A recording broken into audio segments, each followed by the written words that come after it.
Oke, bismillahirrahmanirrahim. Assalamualaikum warahmatullahi wabarakatuh. Mohon maaf belum bisa offline karena sesuatu hal seperti itu. Untuk mata kuliah kepemimpinan kali ini kita akan membahas mengenai motivasi dan pengembangan SDM, di mana dalam bab ini itu saya mencari dan juga mendapatkan literasi dari Maslow, Herzberg dan juga McLean. Tentu saja dari bukunya, sumbernya dari Maxwell dan juga Robbins. Oke, semoga diskusi pada pagi hari ini bisa berjalan dengan lancar. Untuk agenda yang pembelajaran pada kesempatan kali ini ada 5 yang akan kita bahas. Itu dari apa itu motivasi, teori Maslow, teori Herzberg, McLean, dan juga coaching dan mentoring. Tentu saja dalam materi-materinya akan saya berikan perbandingan dan juga contoh-contohnya, baik itu di perusahaan ataupun di kehidupan kita di kampus ya, seperti itu. Oke, sebelum masuk ke teori-teori yang seperti Maslow dan juga Herzberg dan lain sebagainya, kita harus mengetahui dulu apa itu esensi dari pertemuan kita pada hari ini, yaitu tentang motivasi dan pengembangan SDM. Apa itu motivasi? Mungkin ada beberapa hal yang akan saya sampaikan seperti itu. Kalau misal menurut saya pribadi, motivasi itu dorongan atau proses ya seseorang dari dalam diri ataupun dibantu orang lain untuk bisa mencapai goalnya ataupun tujuannya, seperti itu. Itu salah satu contoh tentang motivasi. Tapi kalau misal menurut Robin dan juga Judge tahun 2019, motivasi adalah proses yang menjelaskan intensitas, arah, dan juga ketekunan individu dalam mencapai tujuan. Sebenarnya sama seperti yang saya sampaikan tadi, intinya adalah ada goal ataupun ada tujuan di situ. Kalau misal menurut Robin dan juga Judge ada 3 yang kita harus garis bawahi ya, yaitu tentang intensitas, arah, dan juga ketekunan. Mungkin yang pertama adalah intensitas. Intensitas itu adalah seseorang yang bagaimana keras seseorang untuk berusaha. Jadi kalau misal contoh konsisten ya, sama dengan juga konsisten, dia seberapa kerasnya mau belajar ataupun berusaha untuk mencapai goalnya, seperti itu. Itu sama juga intensitas. Jadi kalau diulang-ulang terus dia mencapai goalnya, itu disebut intensitas. Kalau misal contoh arah itu adalah mau kemana sih, tujuannya itu mau kemana ataupun goalnya itu kemana. Misal contoh dalam organisasi ya, seperti itu. Dalam organisasi itu arah dari organisasinya itu maunya itu kemana, mau ke akademik atau mau ke penelitian ataupun mau ke misal contoh dari tim humas, seperti itu ya, ataupun acara itu mau kemana. Misal contoh arahnya mau ke yang contoh anak mesin itu ke KMHE, seperti itu ya, mau arahnya ke KMHE, apa yang harus dipersiapkan dalam proses tersebut, itu contoh arah.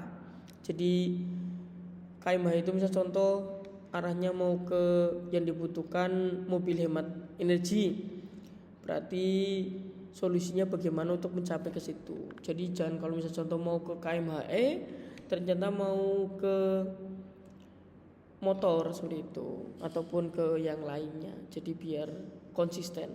Nah, seperti itu. Yang berikutnya adalah ketekunan, seperti itu. Berapa lama sih seorang yang bisa bertahan mau tekun,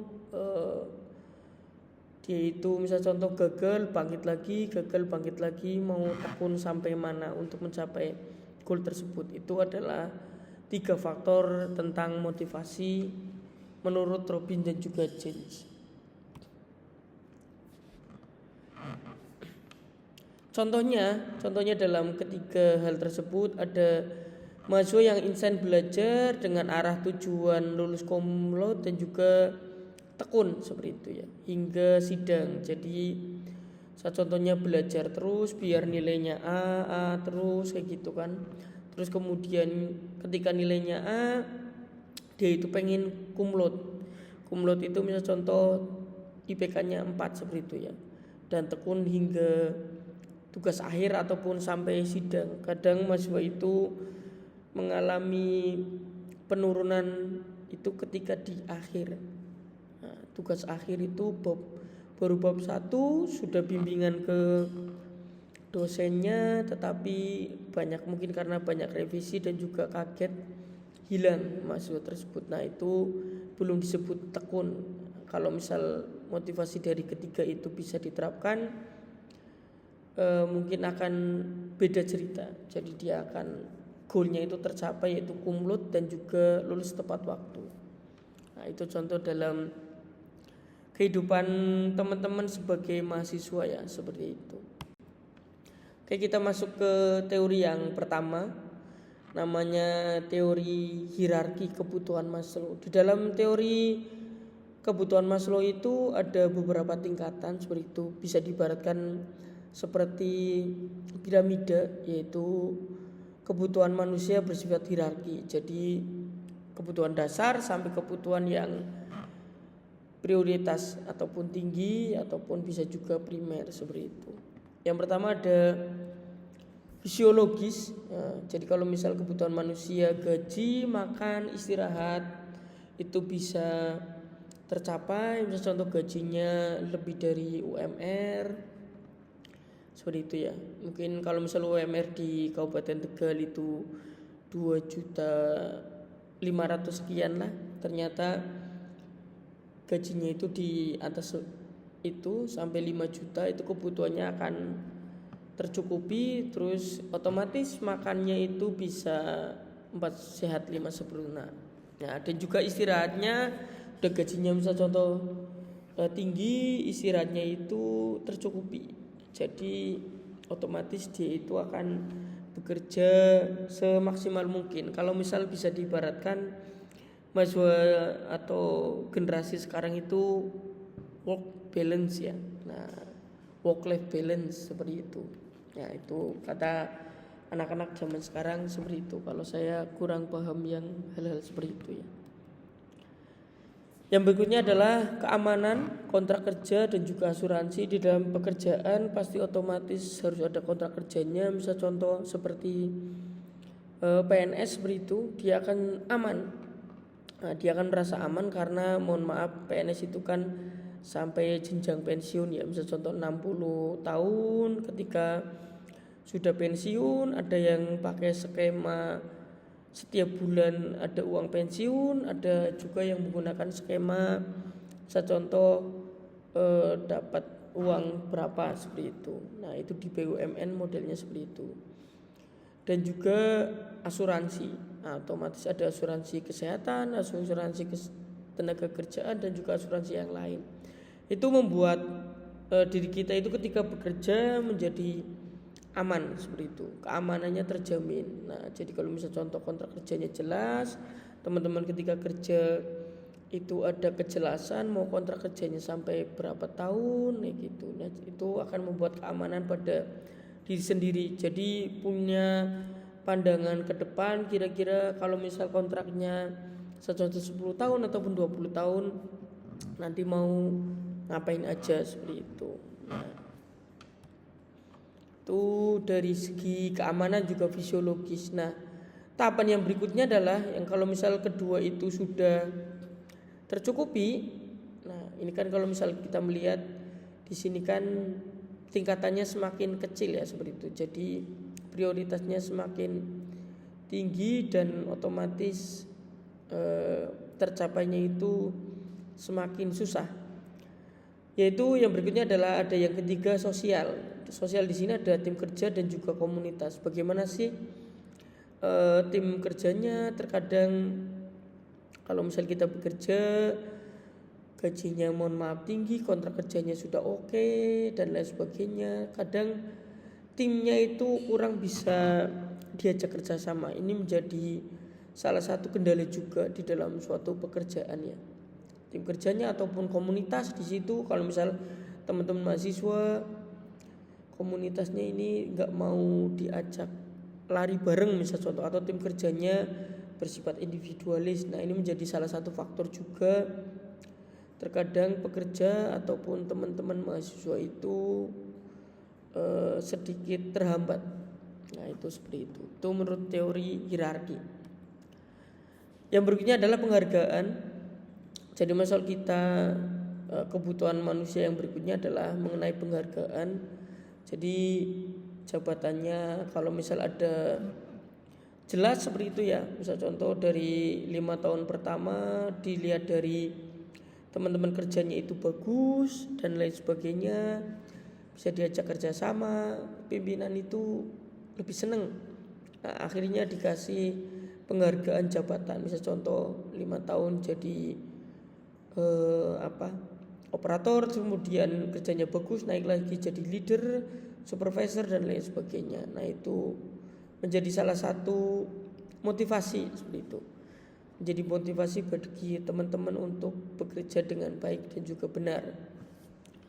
Jadi ada sedikit pengakuan dari pimpinan. Kalau misal tidak ada hierarki jabatan yang jelas, terkadang susah ya, agak sedikit susah. Akhirnya kerjanya ya seadanya dan lain sebagainya. Itu 4. Yang terakhir ada 5, yaitu mengenai aktualisasi diri. Aktualisasi diri di sini adalah inovasi dan juga potensi penuh. Nah, terkadang ketika kita sudah dari poin 1 sampai dengan poin 4, itu yang kelima itu kita membutuhkan inovasi ya. Inovasi yang kalau misalnya jadi sudah punya jabatan yang tinggi itu kan diibaratkan harus punya, nggak cuman bekerja di teknis seperti itu. Jadi ibaratkan kebijakan. Jadi bawahan itu menunggu inovasi-inovasi dari teman-teman semua yang sudah jabatannya itu berbeda dari teman-teman yang lain. Nah, jadi harus potensinya itu harus dikerahkan sedemikian rupa. Nah, itu menurut Abraham Maslow. Di sini kebutuhan adalah manusia bersifat hierarkis.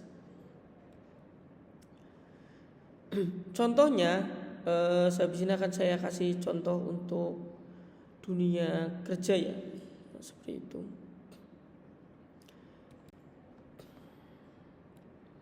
Contoh di dunia kerja dalam fisiologis yang pertama adalah misalnya contoh teknisi pabrik, mendapatkan upah sesuai UMR, tunjangan makan dan juga transport. Nah, itu jadi tadi kan sempat kita bahas gaji, makan seperti itu ya. Nah, itu akhirnya dia akan merasa tenang seperti itu. Minimal kalau dengan mohon maaf Indonesia yang tidak baik-baik sekarang seperti itu ya. Jadi minimal UMR, sudah dapat tunjangan makan dan juga transport juga sudah cukup luar biasa. Daripada mohon maaf kelelet-kelelet ya, pengangguran, gak mau kerja dan lain sebagainya. Apalagi ada yang mengatakan masa saya lulusan D3, lulusan S1 kerjanya gajinya UMR. Nah, padahal itu dari dulu itu di mana-mana perusahaan itu mesti ibaratkan mau ngetes dulu, mau melihat potensi yang ada di dalam diri kalian itu ijazahnya itu sama dengan pekerjaannya atau enggak seperti itu. Jangan-jangan mohon maaf ijazahnya S1 sama dengan diajak mikir nggak bisa dan lain sebagainya. S1 itu kan lebih ke analisis ya. Nah, itu seperti itu. Makanya kadang ditaruh di posisi yang paling bawah terlebih dahulu biar dilihat potensinya. Yang berikutnya adalah keamanan. Contohnya adalah insinyur mesin mendapatkan kontrak tetap, BPJS dan ketenagakerjaan juga kesehatan. Nah, tadi sedikit disinggung ya seperti itu. Jadi kalau misal contoh kontrak tetap 10 tahun dan lain sebagainya itu membuat diri kita aman. Jadi untuk bekerja itu tidak ada sedikit pikiran. Nah, jadi ada keamanan di situ. Yang berikutnya adalah ada sosial, contohnya adalah tim R&D. Tim R&D itu tim pengembangan ya, research and development. Mesin bekerja sama dalam satu proyek kolaboratif. Nah, karena membutuhkan kinerja tim ataupun teamwork di sini, jadi butuh tim yang solid. Nah, kalau anak-anak mesin itu mengatakan solid ya, seperti itu. Yang berikutnya adalah penghargaan. Contohnya dalam dunia kerja itu kepala bengkel mendapatkan penghargaan karyawan terbaik dan juga naik jabatan. Nah, jadi ada sedikit motivasi ya ketika bekerja. Jadi kalau misal bekerja contoh nanti biar gajinya naik dan sebagainya, jadi harus bekerja semaksimal mungkin. Ada juga yang seperti itu. Apakah salah? Pertanyaannya, apakah salah ketika ada orang yang sudah bekerja dengan baik tapi nggak mau naik jabatan? Ya nggak salah juga, itu kan prinsip pada diri masing-masing ya, seperti itu. Genset sekarang kayak gitu. Karena dia punya bekerja semaksimal mungkin, tapi ketika disuruh naik jabatan katanya nggak mau. Nah itu nggak tahu. Saya juga mungkin masuk ke dalam hal itu ya. Jadi genset seperti itu. Yang terakhir ada aktualisasi. Senior engineer mengembangkan inovasi mesin baru dan memimpin tim riset. Nah, jadi untuk melihat bagaimana potensi ada dalam diri kita seperti itu, menjadi misalnya contoh sudah 10 tahun ya berpikir secara analis, secara kritis ya, seperti itu. Jangan berpikirnya teman-teman sudah keempat proses tersebut ya kan, sudah naik jabatan dan lain sebagainya, gajinya tinggi, tapi nggak bisa berpikir kritis, nggak punya inovasi, hanya ibaratkan mohon maaf dengan operator yang gajinya UMR aja sama, ngapain seperti itu ya. Seharusnya ada step-step yang bagus di situ. Nah itu contoh dalam dunia kerja pada Maslow. Yang berikutnya adalah dari teori 2 faktor ya. Dari Herzberg ada 2 faktor, yaitu faktor hygiene, ketidakpuasan dan juga kepuasan seperti itu. Nah, kita bahas yang pertama dulu. Itu dari faktor hygiene, dari mencegah ketidakpuasan seperti itu. Ada misal contoh gaji dan upah, terus kemudian kebijakan perusahaan, kondisi kerja fisik, hubungan antar kolega, status dan keamanan kerja. Nah ini mirip-mirip tadi ya, hierarki seperti itu. Kalau misalnya contoh gajinya, mohon maaf kerjanya sudah ibaratkan berangkat jam 8 sampai jam 5, itu ternyata gajinya enggak UMR seperti itu ya, enggak dapat tunjangan makan ataupun transport seperti itu. Nah itu menjadi ketidakpuasan. Nah, apalagi kebijakan perusahaan yang mohon maaf kadang gonta-ganti seenaknya sendiri. Nah itu kan menjadi hal yang ketidakamanan seperti itu ya. Ini mau arahnya mau kemana? Nah, terus kondisi kerja fisik, bisa contoh tidak menggunakan APD dengan baik dan juga benar. Hubungan antar kolega ini, antar teman, antar tim seperti itu, mohon maaf sikut-sikutan gitu ya. Ada yang juga menjadi penjilat dan lain sebagainya. Terus status keamanan kerjanya dipertanyakan. Gak ada BPJS. Saya contoh buru-buru BPJS ketenaga kerjaan, BPJS kesehatan aja nggak ada. Nah ini faktor yang menjadi ketidakpuasan seperti itu. Itu menurut Herzberg itu ada 2 faktor. Nah yang tentu saja kalau misalnya ada ketidakpuasan, ada faktor kepuasan seperti itu ya. Apa sih yang menjadi faktor kepuasan? Yang menjadi faktor kepuasan ataupun bisa dikatakan di sini adalah faktor motivator seperti itu atau menciptakan kepuasan. Contohnya prestasi dan juga pencapaian. Nah, bisa contoh dia punya inovasi, akhirnya punya prestasi. Kalau misal di perusahaan-perusahaan mohon maaf otomotif seperti itu ya, kadang ada lomba seperti itu. Lomba nanti dilihat. Nah, Kalau misal dia prestasi, punya inovasi, misal contoh suatu alat, membuat suatu alat jadi lebih hemat seperti itu ya, jadi lebih hemat, itu sebuah prestasi. Pencapaiannya akhirnya dia menjadi juara, dilirik-lah oleh HRD-nya nanti lapor kepada atasan, dia naik menjadi leader. Nah itu contoh. Yang berikutnya tadi sama penguasa kerja, tanggung jawabnya besar. Kalau misalnya sudah naik ya seperti itu. Peluang pertumbuhan itu di sini adalah hierarki untuk bisa naik. Nah, jadi nggak cuma stuck kayak gitu ya. Kalau misal dia bisa melihat, bisa memberikan potensi pada dirinya, bisa naik jadi operator, leader, supervisor, sampai dengan misal contoh manajer. Nah itu seperti itu. Itu peluang pertumbuhan itu seperti itu. Dan di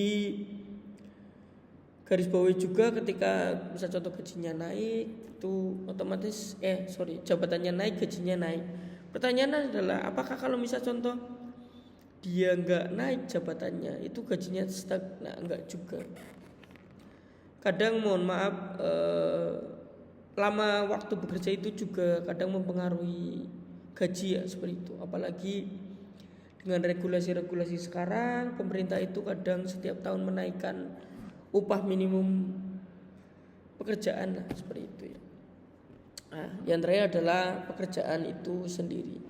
Nah, itu contoh ataupun kepuasan kelompok antara hygiene dan juga motivator. Pertanyaannya adalah,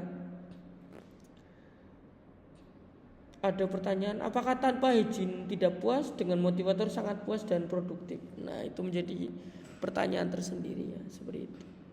Nah studi kasusnya contohnya ada di, saya mencontohkan di pabrik mesin seperti itu ya. Saya contoh ada perusahaan lah, skenario-nya seorang teknik mesin di perusahaan manufaktur mendapatkan gaji tinggi, fasilitasnya bagus, lingkungan kerja nyaman, namun ia merasa jenuh karena pekerjaan monoton dan tidak ada pengakuan. Pekerjaan monoton ini misal contoh dia 10 tahun di mesin itu kan ada bagian contoh pengelasan, CNC, pembubutan, coating ataupun bahasa kerennya pengecetan ya gitu ya. Dia 10 tahun misal contoh cuman di bagian pengecetan aja gitu. Nah itu kan monoton tuh. Apalagi udah 10 tahun tidak ada pengakuan, ini saya gajinya naik ataupun bagaimana ya. Gajinya terpenuhi, misal contoh gaji kompetitif, ruang kerja ber-AC, rekan kerja ramah, kontrak tetap. Nah berarti tidak ada motivator di sini. Nah, jadi ketidakpuasannya itu tidak ada. Tetapi motivatornya kurang. Nah, motivator kurang, contohnya tadi stagnan, tugasnya pokoknya di situ terus ya gitu. Saya contoh dia di HRD terus ya gitu ya. Jagung baik gaweane, tidak tugas sama setiap hari. Terus tidak ada pengakuan. Nah, tidak ada pengakuan di sini, kerjanya bagus atau enggak bagus tetap sama aja.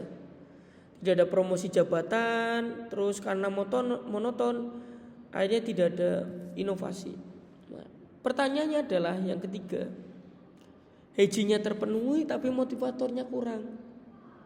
Nah, gajinya setiap naik, setiap tahun misal naik, kerjanya enak di AC. Nah, rekan kerjanya ramah, kontraknya tetap misal contoh 30 tahun, tapi dia 10 tahun di depan itu terus ya kan, depan komputer terus. Nah, kerjanya monoton lagi, nggak ada inovasi apapun. Solusinya apa? Solusi dari Herzberg yang ditawarkan adalah rotasi tugas menarik. Misal contoh dia tetap di bagian admin, tapi nanti adminnya itu admin yang di bagian yang berbeda. Contoh tadi admin di HRD, sekarang pindah admin di bagian yang lainnya. Misal contoh mendampingi pimpinan seperti itu, ataupun di lain-lain. Nah itu ada tantangan seperti itu. Terus ada program karyawan terbaik. Nah, perusahaan-perusahaan zaman sekarang itu sudah mulai menerapkan hal ini. Contoh kecilnya saja, kalau misal teman-teman makan di apa ya, genset makannya di mana ya? Di Wismi ataupun di Gacuan itu kadang ada karyawan terbaik bulan ini seperti itu ya. Nah, itu nanti dapat reward. Terus kemudian jalur karir jelas. Misal kalau jadi admin, nanti kalau kerjanya bagus, nanti naik jabatan. Nah, itu seperti itu. Proyek R&D terbaru, riset bareng-bareng. Nah, jadi lebih menantang seperti itu. Nah, itu contoh solusi dari Facebook ya, seperti itu ya. Yang berikutnya adalah teori kebutuhan dari McLean. Nah, David McLean tahun 1961 mengungkapkan bahwa motivasi manusia didorong oleh 3 kebutuhan yang dipelajari dari pengalaman hidup. Nah, taruh misal tadi 2 teori tadi ada hierarki dan juga 2, kalau Facebook itu 2 ya, seperti itu ya. 2 perbedaan seperti itu. Nah, kalau dari McLean itu ada 3 seperti itu. Yang pertama adalah NACS. NACS di sini ada singkatannya. Singkatannya yaitu Need for Achievement. Nah, achievement di sini apa sih? Yaitu dorongan untuk unggul, mencapai standar yang tinggi dan melampaui target. Nah, contohnya adalah berani ambil resiko moderat, butuh umpan balik segera, puas atas pencapaian pribadi. Nah, achievement ya, kalau misalnya kita melampaui target, intinya misal contoh dari perusahaan, misal contoh pengen standarnya gini. Nah, kamu kalau misalnya bisa segini itu berarti udah standarmu. Nah, kalau misal di dalam mahasiswa misal contoh kamu misal contoh minimal B lah, standar dari prodi IPK-nya itu 3 misal contoh. Nah, tetapi kamu men-challenge dirimu sendiri itu biar IPK-nya lebih dari 3. Misal contoh 3,2, 3,5 atau bisa sampai komlot seperti itu ya. Itu challenge dari dirimu sendiri. Itu contohnya dalam kehidupan di kampus. Yang berikutnya adalah NAV. Apa sih NAV? NAV itu adalah Need for Affiliation. Namanya juga afiliasi ya, seperti itu ya. Nah, keinginan untuk diterima, disukai dan memiliki kebutuhan sosial yang terbaik. Kalau afiliasi itu hubungannya dengan orang lain seperti itu. Contohnya suka dengan teamwork, jadi saya nggak senang kalau misal kerjanya cuma sendirian gitu ya. Terus ketika teamwork nanti saya nggak suka konflik, jadi kalau misal ada konflik segera diselesaikan. Nah, itu seperti itu. Terus prioritas hubungan baik. Nah, suka kerja sama tim, hindari konflik. Akhirnya teamwork itu menjadi sesuatu hal yang sangat dipikirkan seperti itu. Yang berikutnya adalah NPO atau Need for Power. Nah, ini biasanya tipikal orang yang seneng akan memimpin, suka memimpin, kompetitif, mau bertanggung jawab. Nah, ini contoh-contoh pemimpin seperti itu. Jadi kalau pengen mempengaruhi orang, terus dia seneng mengorganisir seseorang, yaitu ciri-ciri orang yang senang memimpin. Nah, kalau di McLean itu NPO atau Need for Power. Contoh dalam kehidupan sehari-hari ya, saya mengibaratkan dalam kehidupan kampus ada 3 contohnya langsung aja, yaitu contoh naik yang tinggi, achievement tadi ya. Contohnya adalah Budi masih berprestasi, dia men-challenge dirinya sendiri biar IPK-nya 3,9. Kalau ada lomba woro-woro dari grup seperti itu ya, ataupun dia cari sendiri itu ikut lomba seperti itu ya. Baik itu misal contoh CAD, dia ikut misal contoh lomba tari, Budi misal contoh seneng nari ya, ataupun silat lah. Nah, biar agak cowok-cowokan ikut silat seperti itu. Nah, itu dia ikut. Terus Saya contoh habis mata kuliah beberapa kali pertemuan, ngobrol dengan dosen, kira-kira ada feedback nggak Pak? Saya itu gimana tugasnya ataupun diskusi dengan dosen seperti itu. Nah, terus kemudian tipikal-tipikal mahasiswa seperti ini itu dia pengen kumlot, terus pengen jadi yang terbaik. Jadi ketika nanti lulus itu pengen bekerja di tempat-tempat yang bagus seperti itu ya, ataupun di tempat pekerjaannya nanti dia juga pengen menjadi yang terbaik. Nah, apakah salah? Enggak salah juga. Nah, itu sifat alami manusia ya, needs yang tinggi, achievement. Yang berikutnya adalah naf tinggi ataupun afiliasi ya. Nah, contohnya misalnya contoh ada Sari. Sari itu mahasiswa sosial, misal contoh dia senengnya ngumpul dengan teman-teman, ikut organisasi seperti itu ya, ikut organisasi, ikut komunitas. Dia seneng tuh bertemu dengan banyak orang karena mungkin dia punya sifat yang ekstrovert ya. Saya contoh kalau misal ada project dari kampus ataupun project yang dari organisasinya, dia pengen itu jadi penjembatan. Nah, jadi penjembatan biar tidak ada, bahasa kerennya itu kubu-kubuan ya, seperti itu ya. Terus ketika bicara kuliah, dia pengen relasi yang kuat ataupun relasi yang luas. Gak cuman karena dia, saya contoh dari prodi mesin, gak cuma di mesin aja. Dia pengen sosialisasi sama anak elektro, anak DKV, anak kesehatan, nah, anak komputer, nah itu seperti itu, untuk menjalin relasinya seperti itu.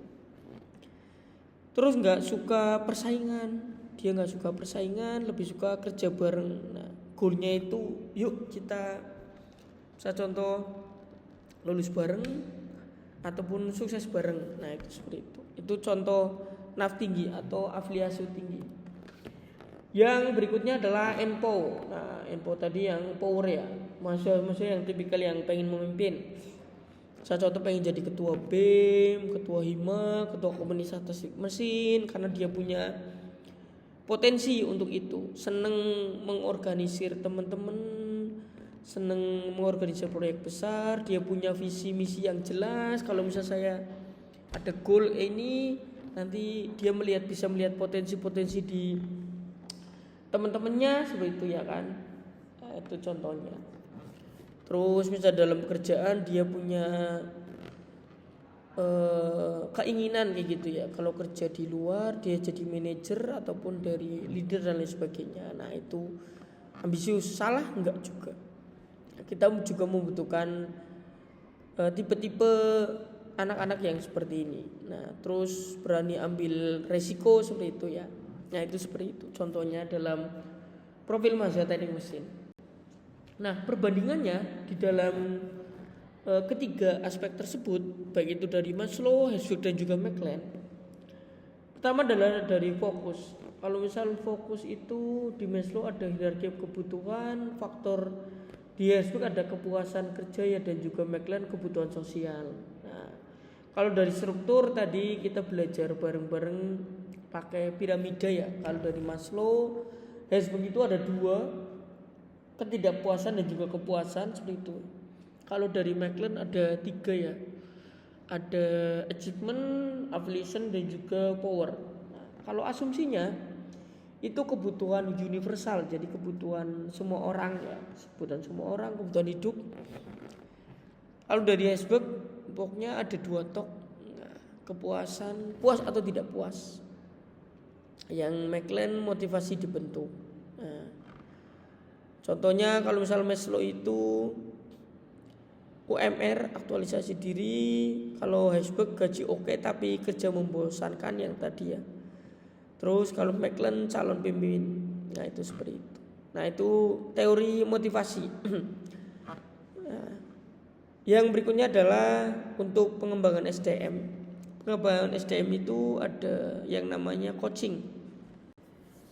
Coaching di sini adalah, kalau dari Maxwell itu proses membantu individu meningkatkan kinerja dan potensi melalui dialog dan refleksi.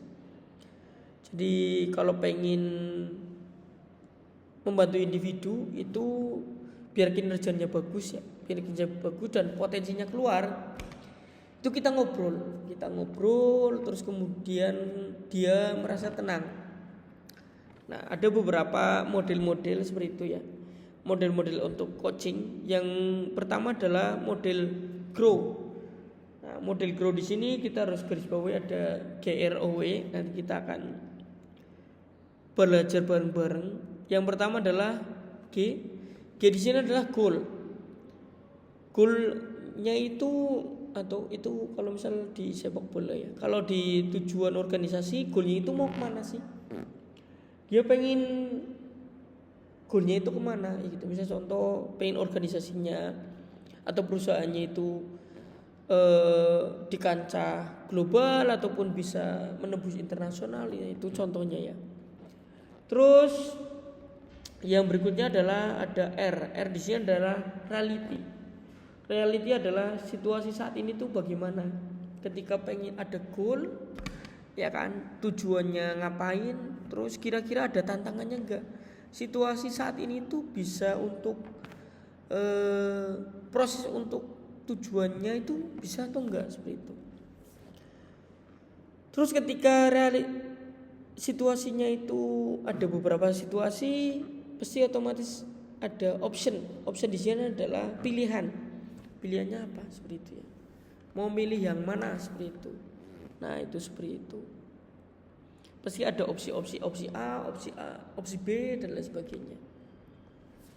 Nah, yang terakhir adalah langkahnya, will. Langkahnya bagaimana seperti itu. Untuk actionnya seperti itu ya. Contohnya adalah saya sebagai dosen seperti itu. Saya sebagai dosen itu membimbing mahasiswa tingkat akhir. Kalau di S1 itu skripsi ya, kalau di D3 itu tugas akhir. Saya ada mahasiswa TA seperti itu. Goalnya itu pengen selesai sidang. Misal contoh prodi membuat timeline Juni itu harus sidang semua. Nah, tetapi dalam realitinya, situasinya itu baru maju sampai bab 2 itu belum, baru bab 1 selesai, bab 2 dia ngilang. Di WA nggak bisa seperti itu ya. Katanya sering ngumpul-ngumpul sama teman-temannya seperti itu. Nah, itu di situ ada option pilihannya. Pilihannya bisa contoh bisa revisi bareng-bareng dengan teman-temannya ataupun nanti saya akan panggil biar ngerjain di situ. Langsung. Bisa contoh pagi bimbingan, pokoknya jangan pergi, diselesaiin, digarap bab 1-nya atau bab 2-nya. Nanti sore atau siang ketemu saya lagi. Nah, itu saya biasanya seperti itu tuh. Langkah-langkahnya seperti itu atau will ya, seperti itu ya. Nah, yang berikutnya adalah ada mentoring. Kalau tadi kita bicara coaching ya, kalau sekarang adalah mentoring, transfer keahlian. Otomatis kalau bicara ada mentoring, ada orangnya, ada disebut dengan mentor seperti itu ya. Mentor di sini harus yang pertama punya pengalaman dan juga keahlian lebih, memberi arahan jangka panjang, mau susah payah, nah seperti itu. Berbagi jaringan dan juga koneksinya, membangun karir mente. Nah, karir mente itu nanti orangnya. Nah, mente itu orang yang akan di mentoring atau ditransfer keahliannya, bersifat relasi jangka panjang. Contohnya mente di sini adalah seseorang yang ingin tumbuh dan berkembang ketika di transfer keahlian oleh mentor atau orang yang lebih berpengalaman, menerima bimbingan karir seperti itu, enggak hilang-hilangan, enggak cepet nyerah dan lain sebagainya, belajar dari pengalaman mentor. Kira-kira dulu itu sebagai pas beliau jadi mentor itu kegagalannya apa biar nanti tidak terulang dan lebih bagus lagi seperti itu ya. Ya.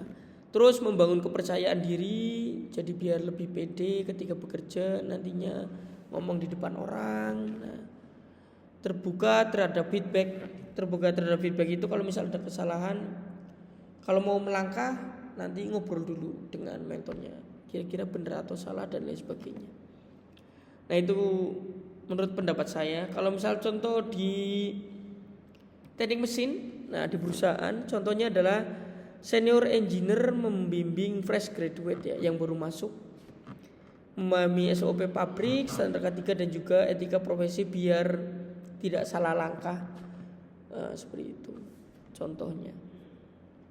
Nah, tuh kalau misal SDM ya. Nah, ini ada perbandingannya. Aspek coaching dan juga mentoring, perbandingannya ada 2. Kalau misal coaching itu fokusnya pada kinerja dan juga skill spesifik. Kalau mentoring itu pengembangan karir dan juga karakter ya. Sifatnya seperti itu. Kalau coaching itu jangka pendek karena dia tek seperti itu ya. Intinya kamu begini nanti prosesnya. Kalau mentoring jangka panjang, bisa berbulan-bulan seperti itu karena harus menghafal, harus tahu salah benarnya, nanti feedbacknya bagaimana. Pendekatannya kalau coaching itu tanya jawab dan juga refleksi. Nah, karena bisa contoh dosen dengan mahasiswa seperti itu ya. Jadi tanya jawab salahnya mana contohnya. Kalau misal mentoring bisa berbagi pengalaman. Nah, dan pasti otomatis hubungannya lebih bagus yang mentoring seperti itu daripada coaching ya seperti itu. Ya tergantung bagaimana kita akan memilih dan juga memilahnya dan juga projectnya itu di bagian mana seperti itu. Kalau contohnya di dalam kampus dosen membimbing TA per bab. Kalau mentoring dosen senior membimbing dosen junior. Saya contoh dosen seniornya sudah profesor, dosen juniornya masih masih asisten ahli ya.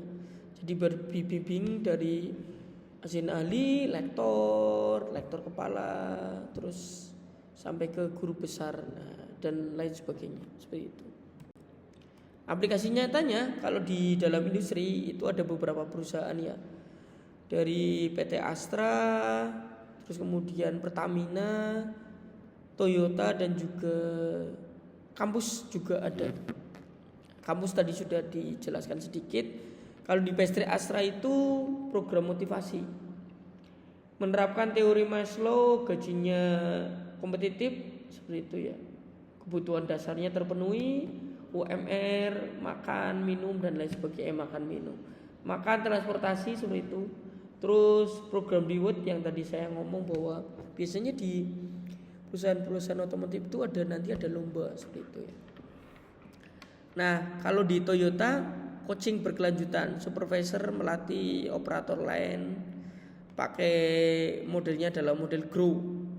Nah, kalau di Pertamina itu pakai model mentoring ya, senior engineer membimbing fresh graduate dari teknis, soft skill, budaya perusahaan. Karena biasanya Pertamina itu lebih ke teamwork ya, teamworknya lebih jalan karena bareng-bareng itu seperti itu.